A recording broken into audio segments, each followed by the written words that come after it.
భక్తమహాశయులకు విజ్ఞప్తి. రాబోయే జూన్ 14 ఆదివారం రోజున అత్యంత శక్తివంతమైన మహిమాన్వితమైన అమావాస్య రాబోతోంది.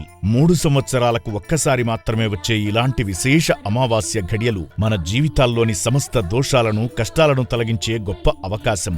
ఈ పవిత్రమైన రోజున శ్రీ పుణ్యలింగేశ్వర స్వామి క్షేత్రంలో కొలువైన శ్రీ మహాకాళీశ్వర స్వామివారికి అత్యంత వైభవంగా సాయంత్రం 6 గంటలకు భస్మాభిషేకం నిర్వహించబడుతుంది. కారుణ్యదాత సాంబ శివ శ్రీ పుణ్యలింగేశ్వర స్వామి ఓం నమః శివాయ.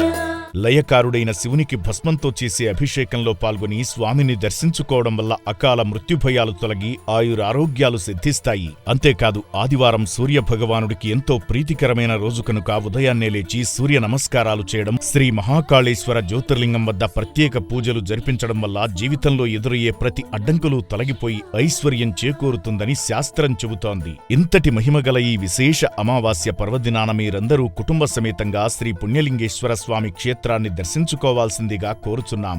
స్వామివారి భస్మాభిషేక సేవలో పాల్గొని ఆ పరమశివుని అనుగ్రహాన్ని పొంది తరించండి.